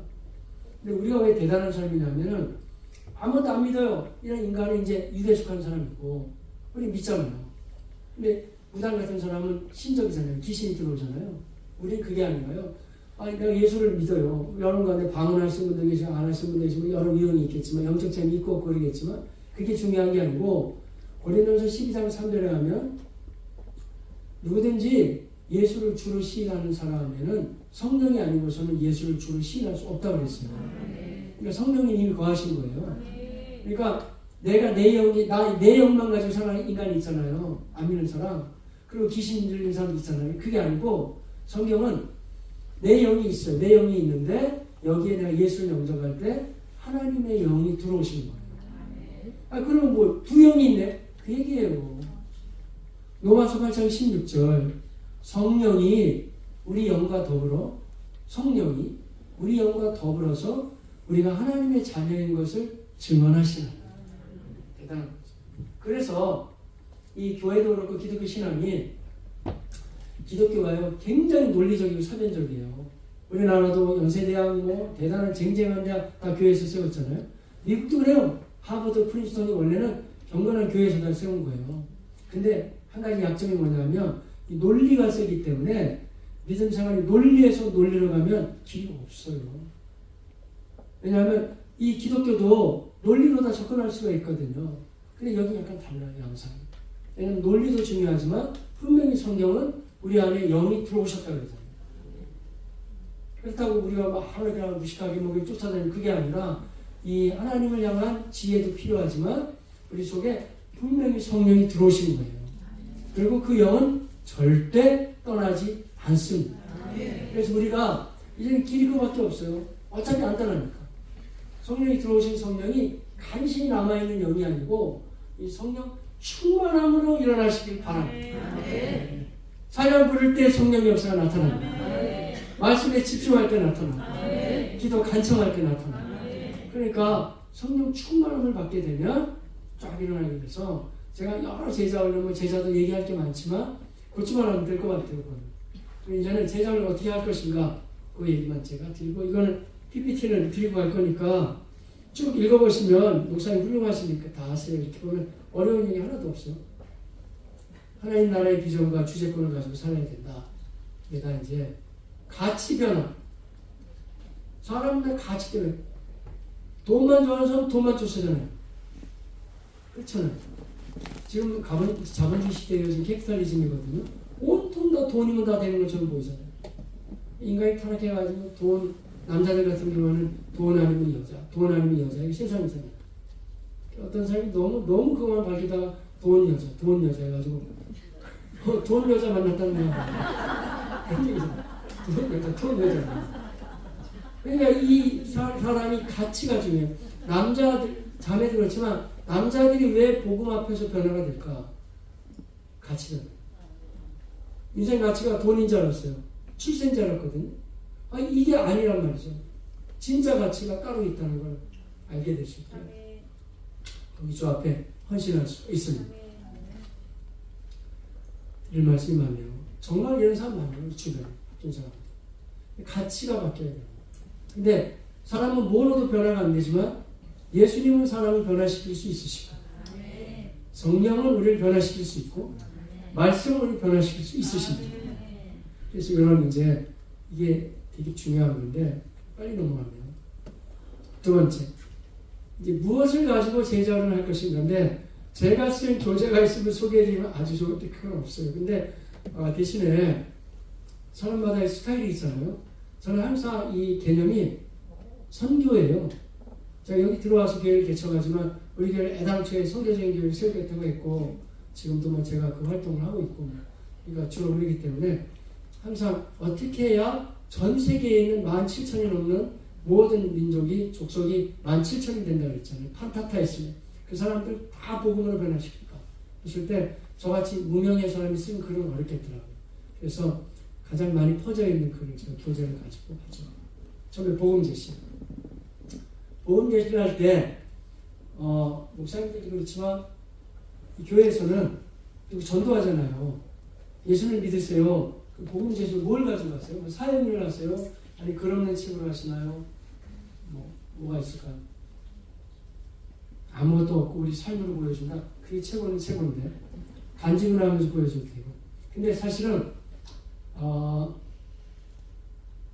운동할 때 있잖아요. 기본 자세가 필요하거든요. 테니스 쳐도 탁구를 해도 제가 요새도 검도를 좀 하고 있는데 검도를 해도 그렇고 딱 기본 자세가 중요한 거예요. 근데 이 복음을 제시할 때도 사람들은 기본이 있어야 돼요. 닥친 대로 하면 복음 제시를 못해요. 제가 한번 제안해 드려볼까요? 사형리라는 전도지가 있거든요. 좋고요. 근데 사형리가 약간 이제 그 표지가 너무 이제 이렇게 노란색에다가 또 사형리 해놓고 괄호 열고 한문으로 사형리 해놨다고 사람 막 너무 무섭다고 그래가지고 바뀌었어요. 그래서 한번 인터넷 소송 같은 데 보면 되게 쉬운 전도지가 나왔는데 더포라는 전도지. 더포가 뭐냐면 영어에 1, 2, 3, 4 있잖아요. 포. 사형리인데 현대인의 감각에 맞춘 전도지인데요. 아주 좋아요.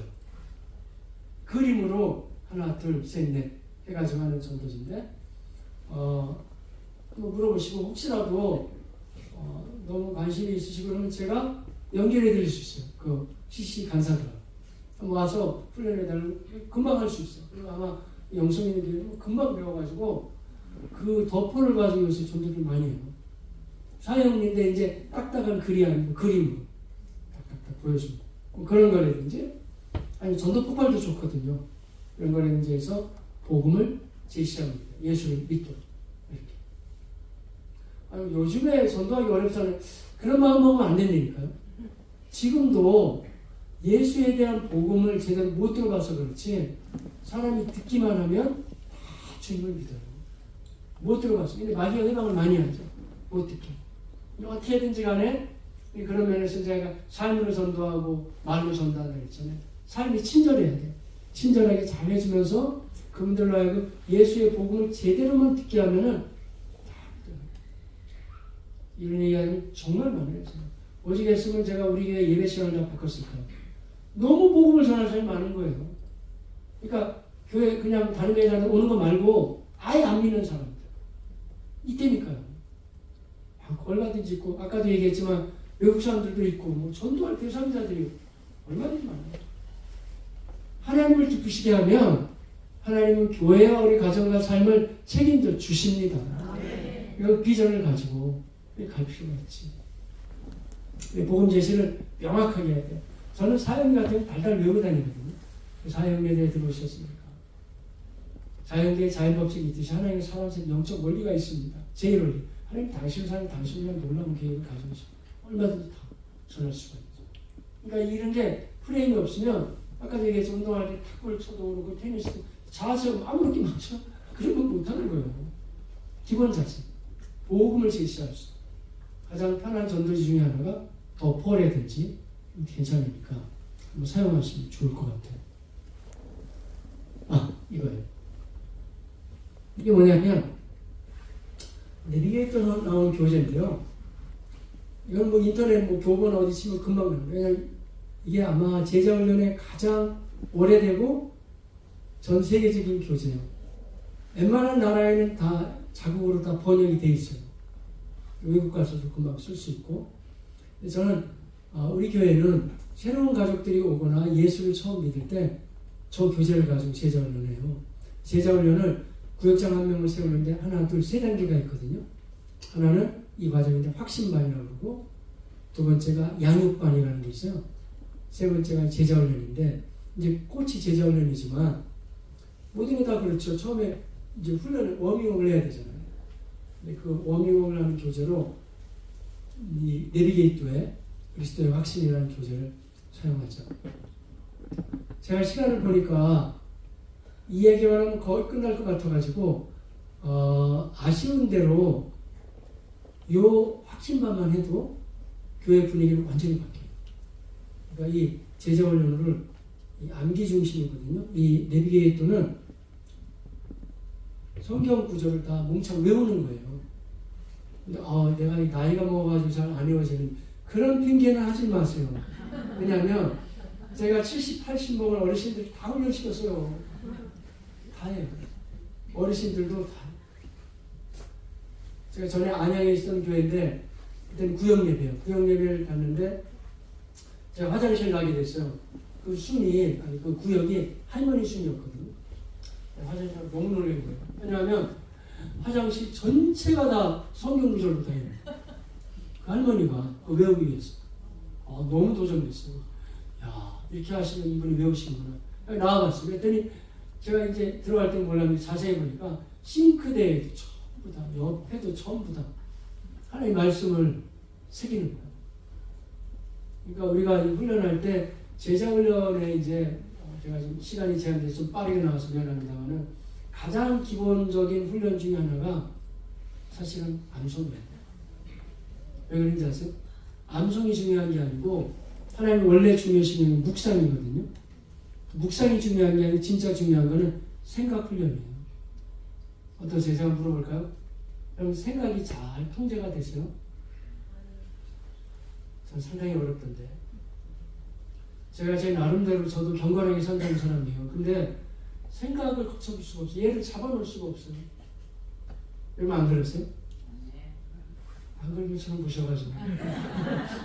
이게 되게 어려운 거예요. 마귀와의 싸움이 제일 많은데 이 생각이라니까요. 여기서 이기면 다 이기는 건데 이걸 이겨낼 게 없어요. 이겨낼 방법이 없어요. 성경 오래전에 얘기했어요. 신명기 6장 4절이야. 쉐마 이스라엘아 들을지어다. 우리 하나님 여호와는 오직 유일한 여호와시니 너는 마음을 다하고 뜻을 다하고 힘을 다하여 내 하나님 여호와를 사랑하라. 너는 오늘 내가 내게 명한 이 말씀을 오늘 내가 명한 내 말씀을 너는 마음에 새기고 해요. 내 자녀에게 부지런히 가르치. 기본 중에 기본입니다. 제가 찾아가지고 온 방법도 아니고 아주 기본 중에 기본인데 너무 쉽게 생각했기 때문에 믿음이 성장을 안 하는 거예요. 우리 아이들도 맨날 기기만 하면 돼요. 나중에는 힘들지만 일어나기도 하고 넘어지다가도 또 아니면 걷기도 하고 뛰기도 하고 운동도 하고 다 하잖아요. 믿음 생활도 비슷하지 않을까요? 너무 쉽게만 하면 접근이 안 되는 거예요. 오래전부터 하나님이 우리를 아시고 말씀을 마음에 잘 새기고 말씀에 새기면 장점이 뭐냐면요. 생각이 좋아지네요. 그러니까 생각이 딴 생각이 잘 안 들어가요. 그리고 나이가 들어갈수록 치매도 좋아요. 실제로 좋대요. 왜냐하면 생각이 말씀이 계속 돌아가니까. 그리고 더 놀라운 거는 이 암송이 중요한 게 아니에요. 암송은 왜 중요하냐면 암송이 되면 묵상이 돼요. 묵상이 되면 생각이 통제가 되고 그렇게 되면 묵상이 되면 하나님이 그 사람한테 복을 주세요. 내가 원하든 원치 않든가. 저희는 간증을 좀 해야 되는데 이게 너무 도전되는 간증이 좀 있어요. 근데 좀 조심스럽게 해요. 여러분이 한번 이 훈련만 하면 너무 좋긴 한데 그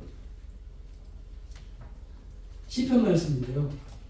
시편 1절에서 3절 외우신 분도 많이 계실 건데 복이 있는 사람은 악인들의 길을 따르지 아니하며 죄인들의 길에 서지 아니하며 오만한 자들의 자리에 앉지 아니하고 오직 여호와의 율법을 즐거워하여 그 다음 말씀 그의 율법을 그거예요.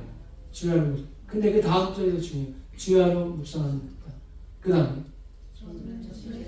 그가 시냇가에 심은 나무가 철을 따라 열매를 맺으며 그 잎사귀가 마리자. 그 다음 구절이 제일 중요한데 그가 하는 모든 일이 다 할렐루야. 믿습니까? 대단하잖아요. 시편이 대단히 중요해요. 예수님도 시편을 굉장히 중요시 여기셨거든요. 근데 그 처음에 나온 1편이 시편 연구를 하다 보면 시편 150편은 시편 1편과 2편으로 다 풀어가는 거예요. 전부 다 하고 시편을 연구한 구약학자들이 합니다. 근데 그 시편 1편 그 어마어마하게 중요한 말씀에서 나오는 게 뭐냐면 우리가 하나님을 눈으로 보고 믿는 게 아니잖아요. 말씀이 나를 움직여간단 말이죠. 근데 그 말씀이 내 속에 있어야 내가 묵상을 하고 움직여간다는 거예요. 근데 그러기 위해서는 주야로 묵상을 해야 되는데 주야로 묵상하기에 가장 효과 있는 방법이 하나님의 말씀을 외워버리는 거예요. 외우게 되면 이게 스스로가 주야로 묵상이 돼요. 정말 강력한 힘이 있어요. 제가 아까 성장 과정에서 우리 모교회가 기도 많이 했다고 했잖아요. 참 좋았어요. 저도 어렸을 때 방언 배우고 다 했죠. 너무 감사한 일이죠. 그런데 우리 감정이 하나님 말씀이 남아있지 않으면 이게 왔다 갔다 해요, 우리가. 근데 너무 희한한 거는 100%라고 할 수는 없지만 여러분 요즘도 계속 행복하시고 그냥 믿음 생활 항상 즐겁고 날씨로 치면 티 없이 맑음은 없지만 대체적으로 맑음 잘 유지해 가세요? 여러분들 물어보는 거예요 지금. 근데 저는 유지해 가요. 그 중에 제일 크다는 건 신학도 아니고 뭐 다른 학위도 아니고 이건 아무것도 아니에요.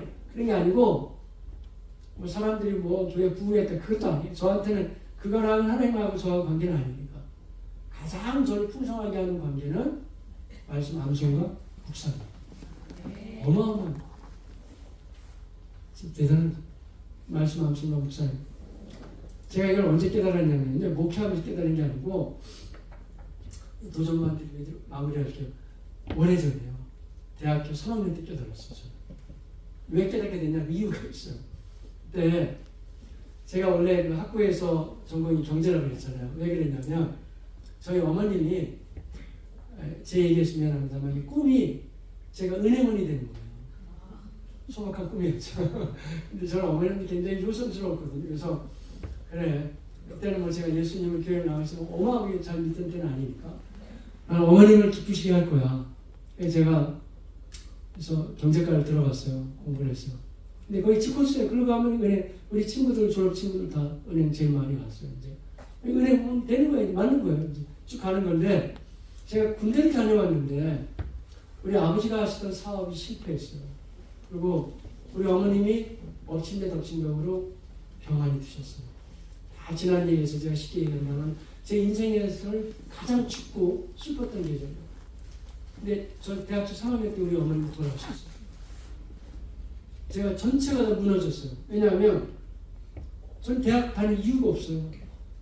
그리고 모친이 돌아가셨고 제가 뭐 그 전공이 딱 맞는다기보다는 어머니 그걸 원하셔서 제가 하고 있었던 거니까 저는 정말 학교를 다니고 싶지 않았는데 우리 아버지가 하도 울면서 뭐 대학을 졸업해야 된다 하고 그래가지고 이제 꾸역꾸역 다니긴 했는데 그때였는데 생각이 제가 너무 복잡하니까 교회를 다니고 있었지만 이게 살 수가 없더라고요. 어떻게 해야 될지 인생을 어떻게 살아가야 될지 그러니까 믿음이 연약한 거죠. 근데 지금 생각해보면 하나님이 도와주신 거예요. 하나님이. 왜 그런 생각이 들었는지 몰라요. 이런 생각이 들었어요. 못 살겠다. 너무 어려워서. 그럼 이렇게 하면 어떨까? 하나님 말씀을 복잡한 생각이 들어올 때마다 내가 말씀을 외우자. 외워버리게 되면 아마도 복잡한 생각은 없어지고 마음 정돈될 것 같은 거예요. 제 마음에. 그래가지고요. 제가 이렇게 호주머니에 성경 구절을 쓰고 다니면서 외웠어요. 외웠는데 너무 희한하게 진짜로 효과를 봤어요. 외울수록 마음이 너무 평안해지는 거예요. 차곡차곡 적상. 그때 외운 게 지금 많이 있어요. 너희 세대를 본받지 말고 지금 마음의 세계 변화를 받아 이런 구절들 등등. 근데 그 다음부터 저한테 너무 희한한 일이 나타나요. 이제 3학년, 대학교 3학년인데 주일학교 교사를 했거든요. 거기에 한 친구인데 그 친구가 굉장히 건강했는데 계속 아픈 거예요. 그럼 빼빼 말라가고 막 힘들었는데 자기 어머님이 나한테 편지를 보냈어요. 얘가 너무 아프다고 기도해야 되려고. 제가 학생이잖아요. 그리고 주일학교 교사에 불러. 너무 간절한 편지여서 제가 걔를 부쩍 기도를 했어요. 머리 대고 하는 게 아니고 손을 잡고 했는데 너무 희한하게 걔가 집에 돌아가다가 그 병이 고침받았어요. 너무 감사해요. 그래가지고 저녁 예배 시간에 그 가족이 다 나왔어요. 너무 놀래가지고 세상에 이런 일이 있다고. 근데 누가 제일 놀랐을까요? 맞아요. 제가 제일 놀랐어요. 아니 어떻게 이런 일이 나를 이게 어떻게 되냐. 근데요 뭐 얘기하자면 너무 많은 거예요. 그런 일이. 처음에 막 되게 좋아가지고 와 하나님 나 함께 하시나 했는데 누가복음 5장을 기억해요. 베드로가 처음에 물고기 안 잡히다가 잡은 데를 좋아하다가 주여 죄인입니다 저를 떠나십시오 했잖아요. 나중에 뭐 무서워지는 거예요. 왜냐하면 저는 하나님 멀리 계셨는데 굉장히 가까이 계시는 거예요. 하나님. 지금 이걸 제가 어떻게 해야 될까요? 제가 여쭤봤어요. 기도하면서. 제가 어렸을 때 교회를 나갔는데 그때는 하나님 멀리 계시다가 왜 이제 내게 가까이 계실까요? 해봤는데요. 그때도 제가 외운 말씀이긴 하지만 제 마음이 이렇게 정리가 됐어요. 요한복음 15장 7절인데 너희가 내 안에 거하고 내 말이 너희 안에 거하며 무엇이든지 원하는 대로 구하라. 그리하면 이루리라. 어마어마한 저한테는 충격이었어요. 그렇지. 나는 힘들어서 말씀을 잔뜩 외워놓고 묵상했는데 하나님 보시기에는 제가 주님 안에 이미 거하고 있고 주의 말씀이 내 안에 너무 많이 있는 거예요. 너무 외람됩니다만은 그게 제가 24살 때이거든요. 제가 올해 벌써 한갑이 됐어. 근데 24살에서부터 지금까지 뭐 왔다 갔다 조금만 했어도 그 생활이 그대로 연결됐어요. 저는 우리 아내가 저를 오늘 같이 올라왔는데 가장 칭찬해준 말 중에 하나는 그거라고 생각하는데 우리 아내를 제가 청년 때 만났거든요. 교회에서. 저한테 그런 얘기를 했거든요. 당신은 20살 몇 살 때 대학생 때나 지금하고 거의 사람이 똑같다고. 그러니까 제가 살아가는 삶의 스타일이 크게 바뀌지 않았다는 거예요. 제가 아까도 말씀드렸잖아요. 저는 제 스타일을 알아요. 그리고 원래 이게 좀 뭘 벌리고 크게 하는 것도 잘 못하고. 근데 교회도 그렇고 제 사역이 이렇게 커질 줄은 전 정말 몰랐어요. 근데 약간 알았어요. 왜냐하면 하나님이 제 삶의 청년 때부터 너무 많이 심하게 관여하시면서 뭔가를 계속 인도하시기 때문에 주께서 이 일을 진행하고 계시는구나. 지금도 그렇게 느끼고 있는데요. 제가 시간이 너무 짧아가지고 그래도 여러분한테 좀 임팩트를 좀 하기 위해서 제 간증을 했으면 죄송한데 외우세요. 말씀을 속에 가지세요. 그걸 묵상하세요. 그러면 주님이 그 삶을 인도하시고 그걸 가지고 또 이제 소그룹을 나누시면서 다른 사람들한테 또 영향을 주세요. 그렇게 될 때 그 교회 공동체와 여러분의 삶은 생각하는 것보다 훨씬 더 단단하게 하나님께서 크신 은혜로 인도하여 주실 줄로 믿습니다. 모세 다음에 여호수아가 이어받아서 가나안 땅을 진격에 들어가야 돼요. 모세는 앞에까지 갔어요. 원래 큰 나무 밑에는 작은 나무가 못 자라는 겁니다. 어려운 겁니다. 여호수아는 너무 힘들었어요. 그때 하나님이 말씀하시기를 여호수아 1장 8절 이 말씀을 이 율법책을 내 마음에 새기고 그것을 주야로 묵상하여 그 안에 기록된 대로 다 지켜행하라. 그 다음에 그래야면 내 길이 내가 형통할 것이며 내 길이 형통하리라. 다요. 한번 그 관심을 가지고 성경을 쫙 봐보세요. 그러면 하나님이 하나님의 말씀과 우리의 삶을 굉장히 밀접하게 연결해 놓으셨죠. 왜 그럴까요? 아무리 영적 체험이 우리가 많아도 하나님을 직접 눈으로 볼 수는 없어요. 봤다 그래도 어디까지 개인적인 체험에 제한돼요. 계속 볼 수도 없고. 그런데 계속 하나님을 경험할 수 있는 방법이 있어요. 그건 바로 기록된 말씀입니다. 그 말씀을 내 말씀으로 자꾸 새길 때 하나님 그 말씀을 가지고 우리의 삶을 인도해 가시죠. 사도 바울이 밀레도항에서 에베소 목사들과 장로들과 헤어지면서 마지막 고별 인사를 했어요. 어쩌면 바울은 그 당시의 분위기로 봐서는 예루살렘에 올라가서 죽을 뻔했어요. 죽진 않아요. 그래서. 근데 그때 바울이 했던 마지막 고별 소리가 이런 거예요. 사도행 20장 32절에 지금 내가 여러분을 주와 및 그 은혜의 말씀에 부탁하노니. 너무 도전지지 않아요? 지금 제가 여러분을 우리 주님께 부탁합니다. 아멘 할 수 있죠. 바울은 그렇게 안 하고 지금 제가 여러분을 우리 주님과 그 말씀에게 부탁합니다. 그 다음 말씀 더해요. 그 말씀 우리 주님이 그러면 되잖아요. 그렇게 안 하고 그 말씀이 여러분을 능히 든든히 세우사 거룩히 하시는 그 자들 가운데 기업이 있게 하시리라. 연결해 연결. 지금은 우리가 가장 중요한 부분이 하나님의 말씀이 내 생각을 얼마나 움직여갑니다. 그게 하나의 관건입니다. 그래서 확신만을 할 때는 한 6구절 외우거든요. 6구절 외우면서 그때 마음속에 하나님의 말씀을 잘 새겨주는 시간을 갖죠. 만약에 혹시 목사님 하신다 그러면 제가 지침을 드릴 수 있습니다. 쭉 하면 누구든지 할 수 있어요. 그래가지고 확신만을 가지고 정말 많은 사람들이 변화되는데요. 제가 우리 GMS 때문에 가끔 파리도 가고 어디에요? 음화도 가고 이건 또 어디 가요? 많이 가요. 근데 제가 그 먼 여행을 비행기 타고 가면서 꼭 하는 기도가 있어요. 하나님 이런 걸 가지고 암송 많이 하세요. 묵상하세요. 이런 걸 가지고 신학 공부 다 하고 선교지에서 저렇게 오래 있었던 선교사들한테 제가 10몇 시간을 비행기를 타고 가서 여러분 암송하세요. 묵상하세요. 제가 고작 이걸 가지고 가야 되겠습니까? 근데요. 너무 희한한 거는 놀라운 변화가 일어나요. 특히 선교사님들이 기본이 돼 있잖아요. 제가 며칠 전에도 독일에 있는 선교사 문자가 들어오고 자기 삶이 이렇게 많이 바뀌었다는 거예요. 하나님의 말씀을 마음속에 새기고 묵상하고 나갔을 때 하나님 그들의 삶을 책임져 주신다는 것이죠. 건강하게 만나서 너무 감사하고 행복합니다. 목사님들 또 긴 시간 너무 경청해 주셔서 감사하고요. 혹시라도 제 자랑이나 이런 게 나갔다면 너무 죄송하고 그건 잊어주시고 하지만 하나님의 말씀을 새길 때 훨씬 더 우리가 풍성한 삶을 살 수 있고 교회가 크든지 작든지 우리의 삶이 빈약하든지 풍성하든지 얼마든지 그 가운데서 주님의 부유한 풍성한 은혜는 누릴 수 있습니다. 제자를 잘해 가시고 든든히 세워져가는 교회와 우리 모두가 다 되시길 주의 이름으로 축복합니다. 한번 기도 한번 하실까요? 같이 한번 기도하실 때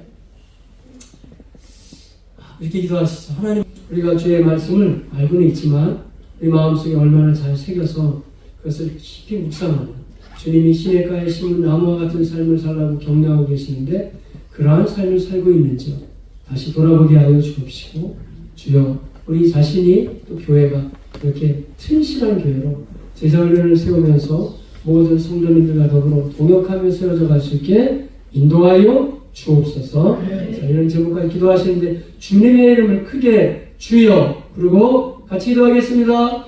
주여.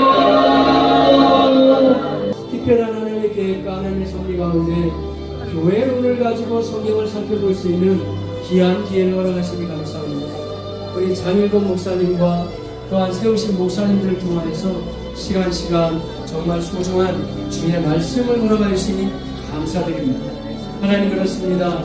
연결되는 하나님의 말씀, 이 성경신학적인 말씀을 통하여 은혜 받게 하여 주옵시고, 과연 하나님이 어떠한 계획을 가지고 우리 주 예수 그리스도를 통하여서 인생들을 구원하시길 원하시며 또 그렇게 인도해 가셨는지에 대한 우리 조직적이고 또 흐름에 따라서 이해하는 주의 말씀을 잘 알아가게 하여 주옵소서. 주님, 부족한 종이 이 시간에 와서 두서없이 얘기하였지만 그러나 바라옵는 것은 우리 주께서 이미 우리에게 강조하시고 말씀하신 것처럼 하나님의 말씀 자체를 마음속에 잘 새기고 또한 그것을 깊이 묵상하는 가운데 무엇보다도 우리의 생각을 놓치지 않길 원합니다. 하나님이 기뻐하시는 거룩한 생각으로, 바른 생각으로 주님 그런 방향을 가지고 잘 세워져 가길 원하오니 주님 도와주시고 함께하여 주옵소서. 특별히 장설로 나가신 참 좋은 우리 교회 목사님과 모든 성도님들 함께하고 계시는데 모두에게도 은혜를 베풀어 주셔서 주께서 분부하신 말을 목사님 중심으로 각처에 성신하며 더불어 든든히 세워져 갈 수 있도록 하나님 도우시고 같이 하여 주옵소서. 할렐루야. 전능하신 하나님 우리 아버지, 주님의 이름을 찬송합니다. 부족한 종이 이곳에 와서 잠시 말씀을 나누었는데 하나님의 말씀이 권세 있다는 내용만 또렷이 남게 하여 주옵시고, 우리에게 기록된 말씀을 선물하러 가신 주님 앞에서 말씀을 연구하고 때로는 배우고 암송하고 묵상하여 풍성한 삶으로, 영향력 끼치는 삶으로 살아가게 하시옵소서. 예수님의 이름으로 기도합니다. 아멘. 좋은 신문 TV를 시청해 주셔서 감사합니다.